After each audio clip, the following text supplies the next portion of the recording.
बच्चों नमस्कार। हमारे YouTube चैनल में आपका वेलकम स्वागत। तो हम लोग क्या कर रहे थे, कल जो हम लोगों ने पढ़े थे, कल हम लोगों ने सिलेबस के बारे में जानकारी की थी। ठीक है ना, कि जॉब का सिलेबस किस तरह का होता है, तो उसके बारे में हम लोगों ने जानकारी ली थी। ठीक है ना, सारी चीजें बताई थी कि सेशनल कितने मार्क्स का होता है, टेट प्रैक्टिकल कितने मार्क्स के होते हैं, और ईएस कितने का होता है, डब्ल्यूसीएस कितने का होता है, टेट थ्योरी कितने की होती है, ये ईडी कितने की होती है। ये सारी जानकारी कल के हमने वीडियो में आपको दी थी। अब आज हम लोग टेट थ्योरी के बारे में पढ़ेंगे। टेट थ्योरी में हम लोग पढ़ेंगे, मल्टीपल चॉइस क्वेश्चन करेंगे, क्योंकि एग्जाम की तैयारी चल रही है। तो चैप्टर बाय चैप्टर हम लोग इस एग्जाम के बाद फिर से चालू करेंगे। ठीक है ना, तो अभी हम लोग मल्टीपल चॉइस क्वेश्चन, जिससे हमारा प्रैक्टिस होता रहे, अभ्यास होता रहे, एग्जाम की तैयारी रहती है।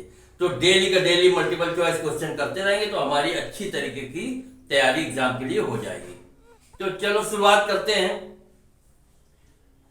आज का ये मल्टीपल चॉइस क्वेश्चन का पहला क्वेश्चन क्या है, वर्नियर कैलिपर किस धातु का बना होता है।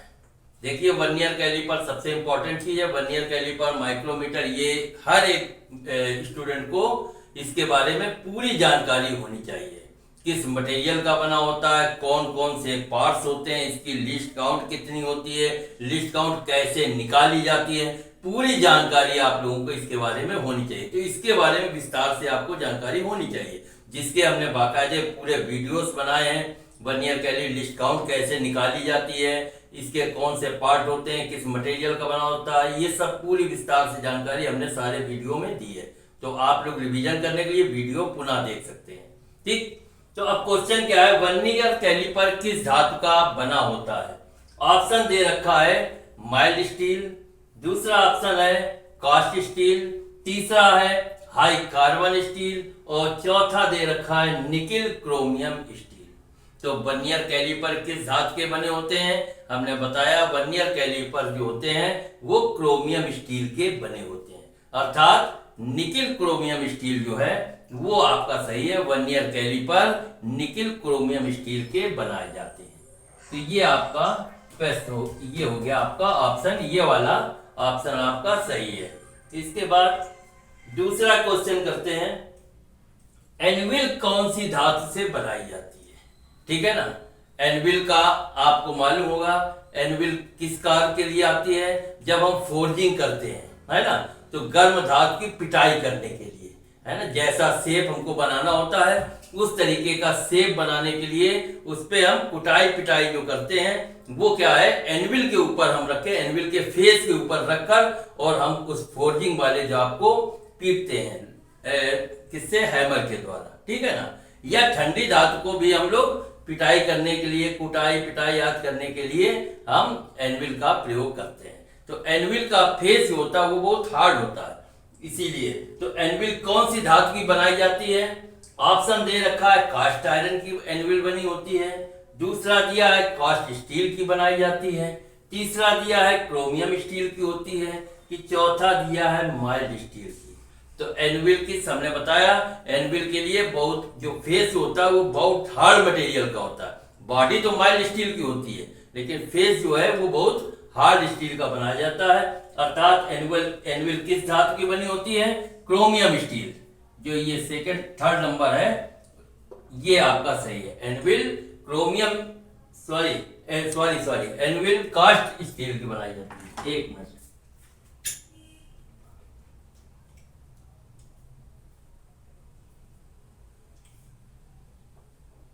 ये एनविल किस चीज की बनी होती है, कास्ट स्टील की बनाई जाती है। ठीक है ना, बहुत हार्ड और सख्त होती है, इसलिए कास्ट स्टील की बनाई जाती है, जिसके ऊपर रखकर हम जाप को पीट सकते हैं या फोर्जिंग वगैरह कर सकते हैं। ठीक है, इसके बाद नेक्स्ट क्वेश्चन है, गेज किस धातु के बने होते हैं। गेज जो है वो किस धातु के बने होते हैं।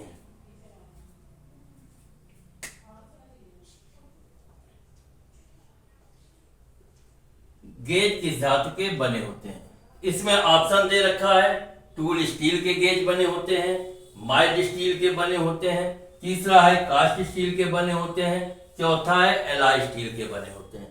तो गेज के लिए हमने बताया है कि गेज प्रायः क्या है, अधिकतर जो गेज है वो एलॉय स्टील के बनाए जाते हैं। तो एलॉय स्टील के गेजेस होते हैं, ठीक है। गेज जो है वो एलॉय स्टील के अधिकतर बनाए जाते हैं। इसके बाद नेक्स्ट क्वेश्चन है कि कौन से गेज द्वारा दो मैचिंग पार्ट का गैप मापते हैं। कौन से गेज द्वारा दो मैचिंग पार्ट माने जब हम जॉब की फिटिंग करते हैं, तो फिटिंग करते हैं मेल फीमेल को आपस में मिलाते हैं, तो वो जब गैपिंग हम उसकी चेक करते हैं कि इसमें कितना गैप है ना, अंतर को चेक करते हैं। जब गैप मैचिंग कराते हैं तो उसको गैप को चेक करते हैं, तो वो गैप किसके द्वारा चेक किया जाता है। ऑप्शन दे रखा है कि वायर गेज के द्वारा, दूसरा दे रखा है प्लग गेज के द्वारा, तीसरा फीलर गेज के द्वारा और चौथा रिंग गेज के द्वारा। तो देखिए वायर गेज के द्वारा हम लोग क्या चेक करते हैं। वायर गेज कैसा बना होता है, वायर गेज एक गोल डिस्क होती है, 3 से 5 मिलीमीटर एक मोटी प्लेट होती है जो कि राउंड में होती है, गोल होती है। उसके किनारे पर क्या होते हैं, स्लॉट या ग्रूव कटे होते हैं, जबकि अंदर साइड में हर एक स्लॉट के अंदर साइड में एक एक होल बना होता है, ठीक है ना। तो स्लॉट के द्वारा हम लोग क्या चेक करते हैं, स्लॉट में हम सीट की मोटाई को चेक करते हैं, जबकि जो होल बनाए गए हैं उसमें वायर की थिकनेस डायामीटर, वायर का जो डायामीटर है उसको डाल के हम चेक करते हैं कि तार जो है कितने डायमीटर का है या सीट कितनी गेज की है, कितनी मोटी है। और उसमें क्या होता है, नंबरिंग होती है। 0 नंबर वाला जो होता है वो सबसे मोटी मानी जाती है, ठीक है ना। उसके बाद जब जैसे जैसे नंबर बढ़ते जाते हैं वो उतनी थिन होती है, ठीक है ना, उतनी कम होती जाती है उसकी मोटाई, ठीक। 0 नंबर सबसे बड़ा साइज होता है, जबकि उसके ऊपर जो साइज फिर बनते चले जाते हैं 1 2 3 4 5 तो उतनी वो क्या होती जा रही है, वो कम साइज होता चला जा रहा है, ठीक। तो हमने बताया गेज किस कौन से गेज के द्वारा मैचिंग पार्ट का गेज चेक करते हैं। तो वायर गेज के द्वारा तो हमने बताया सीट की मोटाई और तार का डायामीटर को चेक करते हैं, ठीक। और प्लग गेज के द्वारा क्या करते हैं, प्लग गेज जब कोई हम जॉब में होल करते हैं, है ना, ड्रिल मशीन के द्वारा होल करते हैं, तो होल को चेक करने के लिए हम प्लग गेज का प्रयोग करते हैं, जिससे मास प्रोडक्शन में क्या होता है, क्योंकि वर्नियर कैलिपर के द्वारा हम चेक करें तो उसमें समय लगेगा वर्नियर को देखने में, तो इसलिए प्लग गेज आते हैं और प्रत्येक साइज का अलग अलग प्लग गेज होता है। अगर 6 मिलीमीटर का होल चेक कर रहे हैं तो 6 मिलीमीटर का प्लग गेज होगा, 8 मिलीमीटर का होल है तो 8 मिलीमीटर का लाया जाएगा, 10 का है तो 10 का प्लग गेज लगेगा। तो हर एक साइज का अलग अलग प्लग गेज होता है, जिस साइज का होल चेक करना है उस साइज का प्लग गेज हम यूज करते हैं। तो प्लग गेज के द्वारा हम किसी जॉब के होल को चेक करते हैं, ठीक, माने अंदरूनी सतह। तीसरा है फीलर गेज। तो फीलर गेज के द्वारा क्या करते हैं, दो मैचिंग पार्ट है ना, उनके गैप को चेक करते हैं। जब हम फिटिंग करते हैं मेल फीमेल जॉब की, तो उसमें जो गैपिंग आती है उस गैप को चेक करने के लिए हम फीलर गेज का प्रयोग करते हैं। ये हमने बताया फीलर गेज क्या होता है, ये एक पत्तियों का समूह है। इसमें पत्तियां जो स्टील की पतली स्टील की पत्तियां लगी होती हैं, उस पत्तियों को डाल के हम गैप को चेक करते हैं, जो कि एक होल्डर में बोल्ट के द्वारा कसी होती है, ठीक है ना। तो फीलर गेज के द्वारा हम गैप की या मैचिंग पार्ट को चेक करते हैं। चौथा है रिंग गेज। रिंग गेज क्या होता है, रिंग गेज भी इनर भी चेक करते हैं और रिंग गेज के द्वारा क्या करते हैं, बाहरी साइज, है ना, जैसे हमने बताया प्लग गेज के द्वारा भीतरी सतह को, तो इसे रिंग गेज की बाहरी सतह को चेक करने के लिए रिंग गेज का प्रयोग किया जाता है। तो क्वेश्चन था कौन से गेज द्वारा मैचिंग पार्ट का गैप मापते हैं, तो फीलर गेज के द्वारा मैचिंग पार्ट या उसके गैप को चेक किया जाता है। इसके बाद नेक्स्ट क्वेश्चन है कि कीवे काटने वाली चीजल को क्या कहते हैं, ठीक। कीवे, जो कीवे बनाते हैं उसको काटने के लिए हम कौन सी चीजल का प्रयोग करते हैं। पहला है डायमंड पॉइंट, ठीक। डायमंड पॉइंट के द्वारा हम लोग क्या करते हैं, वी ग्रुप के जो खांचे होते हैं उनको तैयार करने के लिए हम डायमंड पॉइंट छेनी या चीजल का प्रयोग करते हैं वी ग्रुप बनाने के, खांचे आदि बनाने के लिए, ठीक है। फिर आता है साइड कट। साइड कट के द्वारा जो आयताकार होते हैं, आयताकार स्लॉट या ग्रुप, झिरियां, आयताकार जो झिरी होती हैं, ग्रुप्स होते हैं, उनको बनाने के लिए हम साइड कट का छेनी का प्रयोग करते हैं। तीसरा है राउंड नोज। ठीक है, राउंड नोज के द्वारा हम लोग क्या करते हैं, देखा होगा जो बेयरिंग हम लोग बनाते हैं, जो बेयरिंग में क्या होता है, ऑयल ग्रुप्स बनाए जाते हैं जिससे तेल चले, है ना, जिसमें ऑयलिंग चलती है। तो बेयरिंग में ऑयल ग्रुप्स वगैरह बनाने के लिए हम राउंड नोज चीजल का प्रयोग करते हैं। इसके बाद लास्ट है क्रॉस कट। तो क्रॉस कट के द्वारा हम क्या करते हैं, किसी जॉब के कीवे वगैरह काटने होंगे तो क्रॉस कट चीजल का प्रयोग करके चाबी घाट हम लोग बनाते हैं। तो क्वेश्चन वही था कि कीवे काटने वाली चीजल को क्या कहते हैं। तो हमने बताया क्रॉस कट के द्वारा हम कीवे काटते हैं ना, चाबी घाट को तैयार करते हैं। तो इसका चौथा जो ऑप्शन है क्रॉस कट, उसके द्वारा हम कीवे को तैयार करते हैं। इसके बाद नेक्स्ट क्वेश्चन है कि क्या रेती का पूरा भाग टेम्पर होता है। रेती माने फाइल, फाइल के बारे में पूछ रहा है कि फाइल का पूरा भाग टेम्पर होता है। तो ऑप्शन है बीच का भाग, दूसरा है आगे का भाग, तीसरा है टैंक को छोड़कर पूरा भाग, चौथा है उपरोक्त सभी। तो देखिए रेती का जो पूरा भाग होता है, हमने बताया रेती का पूरा भाग टेम्पर होता है। तो टैंक जो होता है, टैंक जो है वो सिर्फ मुलायम होता है। टैंक क्या होता है, सबसे अगला भाग है ना, जिसपे हम हैंडल को लगाते हैं। टैंक में हैंडल को लगाते हैं तो टैंक जो होता है वो सॉफ्ट मटेरियल का बना होता है। उसके बाद पूरी जो फाइल होती है, रेती जो होती है, वो क्या होती है, हार्ड एवं टेम्पर बनाई जाती है। ठीक, तो क्या है इसमें, क्या रेती का पूरा भाग टेम्पर होता है। तो टैंक को छोड़कर, टैंक जो है वो सॉफ्ट मटेरियल का बनाया जाता है, जिसमें हैंडल को लगाया जाता है, हैंडल लगाकर और फिर फाइलिंग की जाती है। तो टैंक को छोड़कर पूरा भाग जो होता है वो हार्ड एवं टेम्पर बनाया जाता है। ठीक है ना, टैंक जो होता है वो सॉफ्ट मटेरियल होता है। इसके बाद नेक्स्ट क्वेश्चन है कि मोटी धातु को काटने के हेतु कौन सी मशीन प्रयोग की जाती है। जो मान लीजिए मोटा लट्ठा है, कोई रॉड है वो मोटा है, मान लीजिए 200 mm का, 100 mm का, 150 mm के मोटे मोटे लट्ठे हैं, तो उनको कह रहा है कि मोटी धातु को काटने हेतु तो कौन सी मशीन प्रयोग में लाई जाती है। Lathe machine. क्या लेथ मशीन के द्वारा हम मोटे लट्ठे को काट सकते हैं, जबकि लेथ मशीन के द्वारा क्या है, लेथ मशीन का काम क्या है, टर्निंग का है ना, टर्निंग करते हैं, चाहे स्टेप टर्निंग हो, प्लेन टर्निंग हो, टेपर टर्निंग हो, फेसिंग हो, ड्रिलिंग, टैपिंग, ये सारी चीजें करते हैं। लेकिन पार्टिंग की जाती है, लेकिन पार्टिंग क्या, जो कम डायमीटर के जॉब होते हैं उनकी पार्टिंग की जाती है। अब मोटा अगर 200 mm का लट्ठा है तो उसके लिए पार्टिंग लेथ मशीन में नहीं की जाती, तो ये ऑप्शन सही नहीं है। इसके बाद कह रहा है हेक्सा। हेक्सा के द्वारा भी हमने बताया, क्योंकि क्वेश्चन क्या कह रहा है, मोटी धातु, अगर काटने के लिए कहता तब तो हेक्सा ठीक था, लेकिन कह रहा मोटी धातु। मोटी धातु माने 200 mm, 250 mm, 150 mm, ये मोटी धातु है। तो हैंड हेक्सा के द्वारा अगर हम धातु तो काटते हैं, कटिंग का कार्य करता है, हेक्साइंग क्या है, हेक्सा के द्वारा हम धातु को काटते हैं, लेकिन क्या है वो भी ज्यादा मोटी ना हो। ठीक है ना, 50 mm, 60 mm, 70 mm तक तो ठीक है, इससे ऊपर फिर ज्यादा मोटी हो गई तो वो हेक्सा के द्वारा काटना मुश्किल हो जाता है ना। तो फिर हेक्सा के द्वारा भी मोटी धातु को ज्यादा नहीं काटा जाता। फिर आ रहा है पावर सा।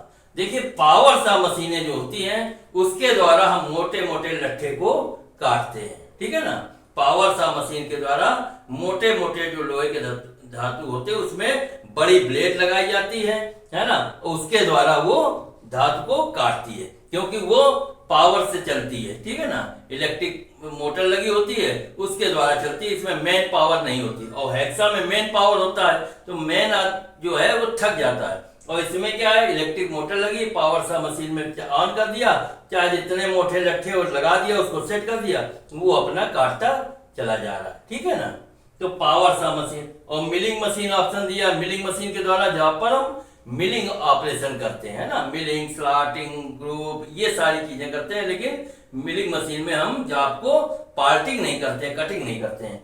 तो पावर सा हमने बताया मोटी धातु को काटने के हेतु कौन सी मशीन प्रयोग में लाई जाती है, तो पावर सा मशीन जो है उसका प्रयोग हम मोटी धातु को काटने के लिए करते हैं। इसके बाद लास्ट क्वेश्चन क्या कह रहा है कि चिपिंग के लिए कौन सा टूल प्रयोग किया जाता है। चिपिंग जॉब पर हम चिपिंग ऑपरेशन करते हैं। चिपिंग होता क्या है ये आपको मालूम होना चाहिए। चिपिंग क्या होता है, जब कोई प्लेट होती है, लोहे की कोई प्लेट है, तो उस पे देखते हैं किनारे क्या होता है, उभरा हुआ चीज आ जाता है ना, कार्बन वगैरह लगा होता है या कोई चीज, क्योंकि उसको वेल्डिंग के द्वारा काटा जाता है ना, काटते हैं उसको तो फिर क्या होता है उसमें चीजें उभर जाती हैं, वो चीज लपट जाती है उसमें, है ना। तो उसको साफ करने के लिए तो कह रहा है चिपिंग के लिए कौन सा टूल प्रयोग करते हैं, प्लायर का प्रयोग करते हो। प्लायर किस चीज का काम करता है, प्लायर के द्वारा हम किसी जाप को पकड़ते हैं या कोई चीज तार वगैरह वायर वगैरह को काटना हो या पकड़ना हो उसके लिए प्लायर का प्रयोग करते हैं। हेक्सा का चिपिंग के लिए, हेक्सा क्या है, ये भी एक कटिंग टूल है, इसके द्वारा जाप को कटिंग करते हैं। तीसरा कह रहा है डिल, डिल भी कटिंग टूल है, लेकिन डिल के द्वारा क्या करते हैं, किसी जॉब पे होल करना हो, ड्रिलिंग करनी हो, उसके द्वारा डिल के द्वारा हम डिल या होल करते हैं। और क्वेश्चन है चिपिंग के लिए, तो चीजल जो है, चीजल और हैमर का प्रयोग करके हम चिपिंग के लिए कौन सा टूल प्रयोग किया जाता है, तो इसमें चीजल दे रखा है छेनी, तो छेनी के द्वारा हम चिपिंग ऑपरेशन करते हैं। छेनी के द्वारा, छेनी को हैमर के द्वारा मार के हम उसकी जो पपड़ी होती है उसको साफ कर लेते हैं, ठीक है ना। जो ऊपर जो लोहा और लपटा होता है उसको साफ करने के लिए हम चीजल का प्रयोग करते हैं। तो चिपिंग के लिए कौन सा, चीजल का प्रयोग करते हैं। तो ये आपके कुछ क्वेश्चन हो गए।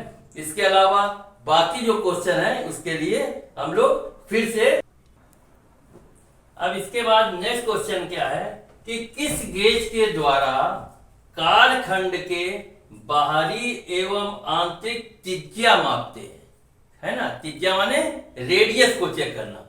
किस गेज के द्वारा, कालखंड माने जॉब, किस गेज के द्वारा जॉब की बाहरी एवं आंतरिक माने कनकेव और कन्वेक्स दोनों रेडियसों को किसके द्वारा चेक किया जाता है, किस गेज के द्वारा। ऑप्शन दे रखा है कि रेडियस गेज के द्वारा हम कनकेव और कन्वेक्स दोनों रेडियस चेक करते हैं। दूसरा दे रखा है प्लग गेज के माध्यम से हम रेडियस को चेक करते हैं। तीसरा दे रखा है रिंग गेज के माध्यम से हम बाहरी एवं आंतरिक त्रिज्या को मापते हैं। चौथा दे रखा है टेपर गेज की सहायता से। तो ये बाहरी एवं आंतरिक त्रिज्या माने कनकेव और कन्वेक्स रेडियस को चेक करने के लिए कौन सा गेज प्रयोग किया जाता है।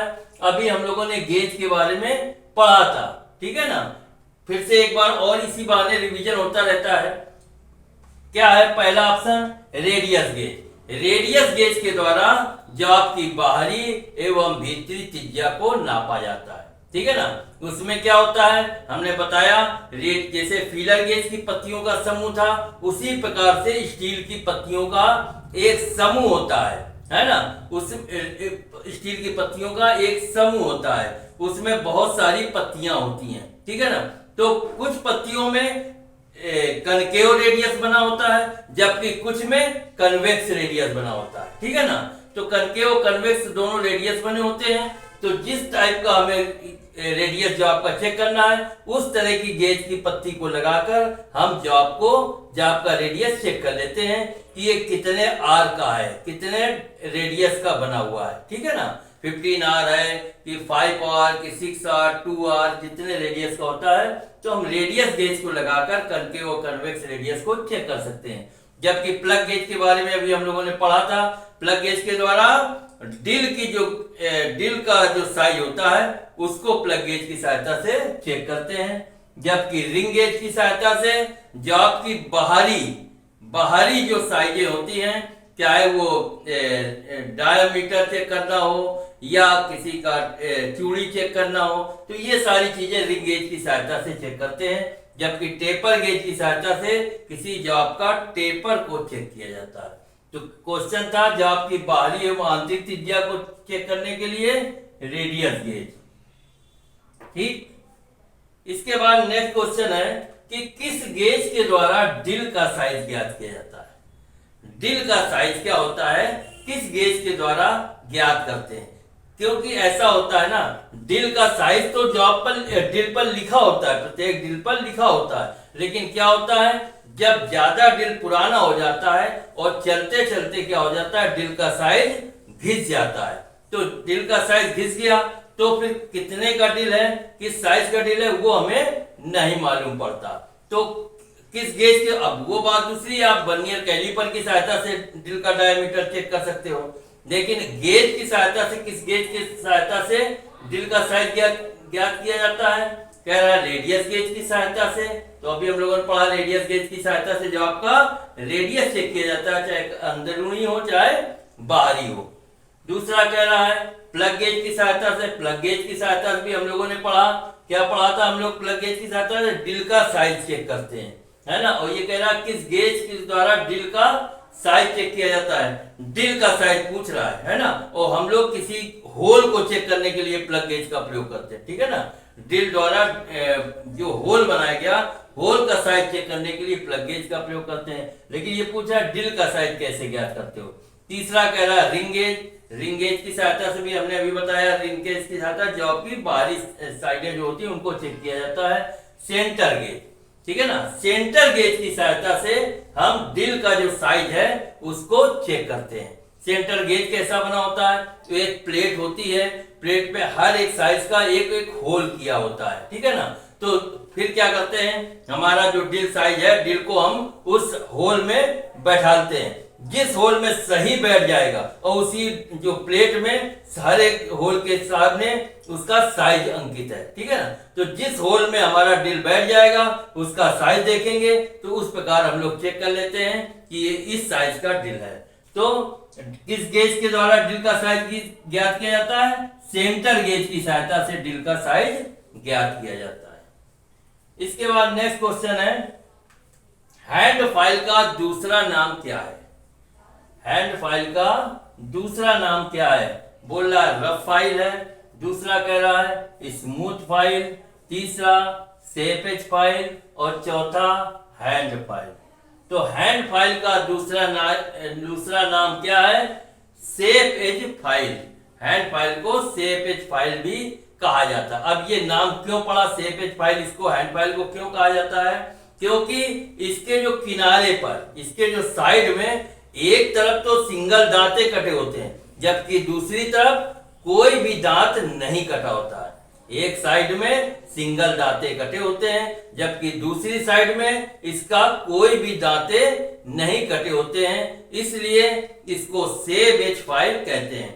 बाकी जो भी रेतियां हैं, है ना, चाहे बास्टर्ड हो, चाहे सेकंड कट हो, या एंगुलर फाइल हो, या राउंड फाइल हो, नाइफ एज फाइल हो, जितनी भी फाइलें हैं उन सब में उस सिंगल कट दांते एज में कटे होते हैं, एज में सिंगल दांते कटे होते हैं। लेकिन क्या है, इसमें फाइल जो है, जो हैंड फाइल है, उसकी एज में एक तरफ तो सिंगल कट दांते होते हैं, जबकि दूसरी एज में कोई दांते नहीं कटे होते हैं, इसलिए इसे शेप एज फाइल कहते हैं। तो हैंड फाइल का दूसरा नाम शेप एज फाइल भी कहलाता है। इसके बाद नेक्स्ट क्वेश्चन है कि कोर्स पिच ग्रेड के हेक्सा ब्लेड पर कितने मिलीमीटर पिच के दांते कटे होते हैं। कोर्स पिच माने रफ, है ना, जो ज्यादा जॉब को काट ले, है ना, अधिक से अधिक मैक्सिमम जॉब को काटने के लिए कोर्स पिच का उपयोग किया जाता है, जो भारी जॉब होते हैं ना। कोर्स पिच ग्रेड के हेक्सा ब्लेड पर कितने मिलीमीटर पिच के दांते कटे होते हैं, कह रहा 1.4 mm, दूसरा कह रहा 1.8 mm, तीसरा कह रहा 1 mm और चौथा कह रहा 0.8 mm। तो कोर्स पिच ग्रेड के जो हेक्सा होते हैं, हेक्सा ब्लेडें जो होती हैं, उसमें कितने पिच के दांते कटे होते हैं, तो उसमें 1.8 मिलीमीटर पिच के दांते कटे होते हैं, जिससे हम अधिक से अधिक कटिंग कर सके, क्योंकि जितने महीन दांते होते रहेंगे उतनी क्या है, कटिंग वो कम करेगा और फिनिश करता है। लेकिन जितने ही पिच के दांते हमारे बढ़ते जाएंगे तो वो क्या है, अधिक से अधिक कटिंग करेगा, है ना, और क्या है, रफ कटिंग करेगा, लेकिन अधिक से अधिक मैक्सिमम कटिंग कर लेता है। तो कोर्स पिच कह रहा है माने रफ कटिंग के कह रहा है, तो 1.8 mm का जो पिच होता है उस ब्लेड के दांते जो हैं वो कोर्स पिच के लिए उपयुक्त माने जाते हैं। इसके बाद नेक्स्ट क्वेश्चन है कि ओवरकट फाइल के दांते कितने डिग्री पर कटे होते हैं। तो ओवरकट फाइल के दांते कितने कटे होते हैं? 75 से 80 डिग्री में कटे होते हैं। ठीक है ना। इसके बाद नेक्स्ट क्वेश्चन है वाइस का बॉक्स नट किस धातु का बना होता है। हम लोगों ने जब बेंच वाइस को देखते होंगे जो कि वर्क बेंच पर लगी होती है, उसको नट बोल्ट की सहायता से टाइट किया जाता है। तो वो पूछ रहा है वाइस का बॉक्स नट, है ना। बॉक्स नट क्या होता है? जब स्पेंडल को हम चलाते हैं हैंडल के द्वारा, है ना, जो मूवेबल जार्स को खोलता है, ठीक है ना, तो वो जो चलता है जब स्पेंडल, तो क्या है, अंदर जाके एक बॉक्स नट लगा होता है, उसके अंदर से वो गुजरता है, ठीक है ना। तो वो पूछ रहा है बॉक्स नट किस मटेरियल का बना होता है। तो बॉक्स नट गन मेटल का बना होता है। ऑप्शन दिया है गन मेटल की कास्ट आयरन, कॉपर की कार्बन स्टील। तो वाइस का बॉक्स नट किस चीज का बना होता है? गन मेटल का बना होता है। इसके बाद लास्ट क्वेश्चन है कि जॉब की समतलता को फिनिश देने के लिए क्या प्रयोग करते हैं। जॉब को फिनिश करने के लिए, है ना, जॉब की समतलता, फ्लैटनेस को अधिक फिनिश करने के लिए किस चीज का प्रयोग करते हैं। कह रहा है बास्टर फाइल की सहायता से हम जॉब को समतल जो है उसको समतलता को अच्छा फिनिश कर लेते हैं, कि स्क्रैपर के द्वारा समतलता को फिनिश देने के लिए प्रयोग करते हैं, कि कह रहा है चीजल के द्वारा हम जॉब की समतलता को फिनिश कर लेते हैं, कि चौथा कह रहा उपरोक्त सभी। तो जॉब की समतलता को फिनिश देने के लिए किसका प्रयोग करते हैं? बास्टर फाइल के द्वारा। बास्टर फाइल सबसे मोटी फाइल होती है, वो तो हम रफ जॉब के लिए यूज करते हैं, और ये कह रहा फिनिश के लिए, है ना। तो क्या है, चीजल क्या है? चीजल तो छेनी है, उसके द्वारा अगर मारेंगे तो क्या होगा, जॉब बहुत रफ कटिंग करेगा, है ना, समतलता फिनिश कहाँ आएगी, है ना। और चौथा कह रहा उपरोक्त सभी। तो क्या है, स्क्रैपर। जब हमने बताया भी कि जॉब को जब बहुत एक्यूरेसी में बनाना होता है और बिल्कुल फिनिश, सब जो उसकी फ्लैटनेस होती है उसको फिनिशिंग देना होता है, तो क्या करते हैं हम लोग, स्क्रैपर का प्रयोग करते हैं। स्क्रैपर के द्वारा स्क्रैपिंग करते हुए जॉब को हम अधिक फिनिश तैयार करते हैं, क्योंकि फाइल के द्वारा, रेती के द्वारा इतना अधिक स्मूथ या इतना अधिक फिनिश जॉब नहीं बनता, है ना, जो एक्यूरेट हो। तो स्क्रैपर के द्वारा हम जॉब को अधिक फिनिश बनाते हैं। जैसे सरफेस प्लेट के बारे में चर्चा करी थी कि सरफेस प्लेट की स्मूथनेस कैसे बनाते हैं, सरफेस कैसे बनाते हैं सरफेस प्लेट की।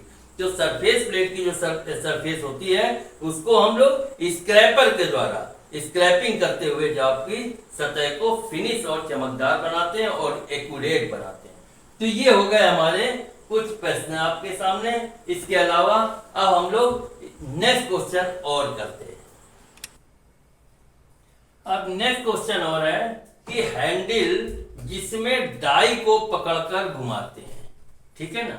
डाई के द्वारा हमें मालूम है, डाई के द्वारा क्या करते हैं, हम बाहरी चूड़ियों को काटते हैं, और टैप के द्वारा अंदरूनी चूड़ियां, मतलब इंटरनल थ्रेड अगर बनानी, इंटरनल चूड़ी बनानी तो हम टैप का प्रयोग करते हैं, जबकि एक्सटर्नल जैसे बोल्ट पर, है ना, नट में अगर चूड़ी बनानी है तो हम लोग टैप का प्रयोग करते हैं। अगर बोल्ट में, पाइप में, रॉड में या बोल्ट में अगर चूड़ियां जो काटनी है तो हम डाई का प्रयोग करते हैं बाहरी चूड़ी काटने के लिए।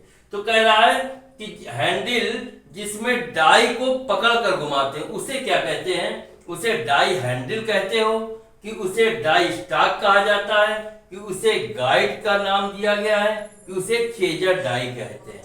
तो देखिए, जिसमें डाई को पकड़कर घुमाते हैं उसको हम लोग डाई स्टॉक कहते हैं, है ना। तो ये हो गया डाई स्टॉक। डाई स्टॉक में डाई को पकड़कर और हम लोग चलाते हैं, जिससे बाहरी चूड़ियां बनती रहती हैं, ठीक। इसके बाद नेक्स्ट क्वेश्चन है कि किस टूल के द्वारा बाहरी पुरानी चूड़ियां साफ की जाती हैं। किस टूल के द्वारा बाहरी और पुरानी जो चूड़ियां होती हैं उनको साफ की जाती है, या उनकी बरर हटाई जाती, जंग वगैरह साफ की जाती। तो कह रहा है डाई प्लेट की, हम जो डाई प्लेट होता है उस डाई को लगाकर पुरानी चूड़ियों को साफ करते हैं। दूसरा कह रहा है कि चेजर डाई का प्रयोग करते हैं। तीसरा कह रहा है डाई नट का प्रयोग करते हैं। चौथा कह रहा है इनमें से कोई भी नहीं। तो देखिए बाहरी या पुरानी चूड़ियां जो होती हैं, जंग लगी हों या बर वगैरह आ गई हो, तो उनको साफ करने के लिए हम डाई नट का प्रयोग करते हैं। ठीक है ना, डाई नट का प्रयोग करके बाहरी और पुरानी चूड़ियों को साफ किया जाता है। इसके बाद नेक्स्ट क्वेश्चन है कि टैब जो है वो किस धातु के बनाए जाते हैं। टैब जो है वो किस धातु के होते हैं। कास्ट आयरन के टैब बनाए जाते हैं, दूसरा है कास्ट स्टील के टैब बनाए जाते हैं, तीसरा है कार्बन स्टील के टैब बने होते हैं, कि चौथा है हाई कार्बन स्टील के टैब बनाए जाते हैं। तो टैब किस धातु के बने होते हैं। तो टैब जो है हमने बताया हाई कार्बन स्टील के टैब बनाए जाते हैं। तो टैब माने जिसके द्वारा इंटरनल चूड़ियां काटते हैं, अभी हमने बात की थी डाई के द्वारा बाहरी चूड़ियां, टैब के द्वारा अंदरूनी चूड़ियां। तो टैब किस मटेरियल के बने होते हैं, हाई कार्बन स्टील के बनाए जाते हैं। ये टैब हाई कार्बन स्टील के बनते हैं। इसके बाद नेक्स्ट क्वेश्चन है कि जॉब की ऊंचाई किस यंत्र द्वारा मापी जाती है। जॉब का जो हाइट है वो किस टूल्स के द्वारा या किस मेजरिंग इंस्ट्रूमेंट के द्वारा चेक करते हैं। कह रहा है वर्नियर कैलिपर की सहायता से, दूसरा कह रहा है डायल गेज की सहायता से हम किसी जॉब की हाइट को चेक करते हैं, तीसरा कह रहा है वर्नियर हाइट गेज की सहायता से, चौथा कह रहा है स्लिप गेज की सहायता से। तो जॉब की हाइट को अगर चेक करना हो, है ना, तो किसका प्रयोग करते हैं, वर्नियर हाइट गेज का प्रयोग करते हैं। वर्नियर हाइट गेज के द्वारा हम जॉब की ऊंचाई को चेक करते हैं। तो ये वर्नियर हाइट गेज की सहायता से जॉब की हाइट को चेक करते हैं, या ऊंचे जॉब लंबे होते हैं तो उस पर मार्किंग करनी होगी तो वर्नियर हाइट गेज का प्रयोग करते हैं। इसके बाद नेक्स्ट क्वेश्चन कह रहा है वर्नियर कैलिपर के पीछे डेप्थ बीम क्यों लगाई जाती है। ठीक है ना, जब हम वर्नियर कैलिपर देखते हैं तो उसके पीछे साइड में एक स्टिक सी ऐसी पतली सी होती है ना, उसके द्वारा हम किस चीज को चेक करते हैं, क्यों लगाई जाती है। ऑप्शन दे रखा है कि उसके द्वारा हम दूरी को चेक करते हैं, दूसरा ऑप्शन दे रहा है कि गहराई या डेप्थ को चेक करते हैं, तीसरा कह रहा है डायामीटर या व्यास को चेक करते हैं, और चौथा कह रहा है इनमें से कोई भी नहीं। तो वर्नियर कैलिपर के पीछे जो डेप्थ बीम लगाई जाती है उसका उपयोग क्या है, किसी जॉब की गहराई को चेक करने के लिए वर्नियर कैलिपर में जो डेप्थ बीम लगाई जाती है वो क्या करती है, किसी जॉब की गहराई को चेक करने के लिए, अर्थात किसी जॉब की गहराई को डेप्थ को चेक करने के लिए डेप्थ बीम का प्रयोग किया जाता है। तो गहराई मापना, ये वाला जो सेकेंड ऑप्शन है ये सही है, इसके द्वारा डेप्थ को चेक करते हैं। इसके बाद नेक्स्ट क्वेश्चन है कि कार के आधार पर टैप कितने प्रकार के होते हैं। कार के आधार पर, है ना, टैप देखो मटेरियल के अनुसार टैप अलग बने होते हैं, कार के अनुसार टैप अलग प्रकार के होते हैं। तो कह रहा है कार के आधार पर टैप कितने प्रकार के होते हैं। पहला कह रहा है हैंड टैप होता है, दूसरा कह रहा है मशीन टैप होता है, तीसरा कह रहा है पुली टैप होता है, उपरोक्त सभी। तो टैप जो कार के अनुसार बहुत प्रकार के होते हैं, गैस टैप होता है, हैंड टैप होता है, मशीन टैप होते हैं, पुली टैप होते हैं, है ना, पाइप टैप होते हैं, है ना, बहुत सारे होते हैं। तो ये हैंड टैप, मशीन टैप, पुली टैप, उपरोक्त सभी, माने ये सभी प्रकार के टैप होते हैं। फिर नेक्स्ट क्वेश्चन है अपकट फाइल में कितने डिग्री में दांते कटे होते हैं। अपकट में कितने डिग्री में दांते कटे होते हैं। ठीक है ना, अभी हम लोगों ने पढ़ा था ओवरकट के बारे में। ठीक है ना, जो ये अपकट ओवरकट होते क्या है, जब फाइल जो डबल कट की होती है ना, जिसमें डबल टीथ होते हैं, एक सिंगल टीथ की फाइलें भी होती है और डबल टीथ की होती हैं। जिसमें डबल टीथ कटे होते हैं तो वो क्या होता है, क्रॉस में दांते जाते हैं, है ना, कटे होते हैं। तो वही कह रहा है एक होता है अपर कट और एक होता है ओवरकट, है ना। तो ओवरकट क्या होता है, वो 60 डिग्री में कटे होते हैं, उनको पहला कट भी कहा जाता है। ये चीजें क्लियर कर लो कि अपर कट और ओवरकट में क्या अंतर है। ओवरकट को पहला कट भी कहा जाता है और वो 60 डिग्री के होते हैं, जबकि अब कट क्या है, ये दूसरा कट कहलाता है और ये 75 से 80 डिग्री में होते हैं। ये कितने में होते हैं, 75 से 80 डिग्री में कौन से कट बने होते हैं, अप कट या दूसरा कट, है ना। और पहला कट या ओवर कट वो 60 डिग्री के होते हैं। ठीक, दोनों में अंतर हो गया। इसके बाद लास्ट क्वेश्चन है कि रेती का कितना भाग टेपर होता है। फाइल का जो रेती हम उपयोग में लाते हैं उसका कितना भाग सीधा व कितना टेपर होता है। तो ये हम लोगों ने पढ़ा है कि रेती का 2/3 भाग सीधा व 1/3 भाग टेपर होता है। ऑप्शन है 1/2 भाग, 1/3 भाग, 1/4 और पूरा भाग। तो 1/3 भाग जो है वो टेपर होता है, जबकि 2/3 भाग सीधा होता है। तो ये आज हम लोगों ने कुछ मल्टीपल चॉइस क्वेश्चन को सॉल्व किया, जिससे हमारा अभ्यास हुआ, काफी अभ्यास हुआ। उम्मीद है आप लोगों ने भी खूब प्रैक्टिस की होगी। कल फिर इसी तरीके से नए क्वेश्चन के साथ हम लोग हाजिर होंगे और फिर नए नए क्वेश्चनों को हम लोग सॉल्व करेंगे और प्रैक्टिस करेंगे, जिससे हम लोग डेली अगर इस तरीके से 15-20 क्वेश्चन सॉल्व करते रहेंगे तो हमारी क्या होगी, प्रैक्टिस मजबूत हो जाएगी और लगभग सभी चीज के बारे में जानकारी हो जाएगी। तो बस अभी इस पर आज का यहीं समाप्त करते हैं क्लास। नेक्स्ट कल फिर इसी समय हम क्लास को लेंगे और नए मल्टीपल चॉइस क्वेश्चन को रखेंगे। ठीक है, तो आप लोग इसको ध्यान से पढ़ें, एग्जाम की तैयारी करें। ठीक, लाइक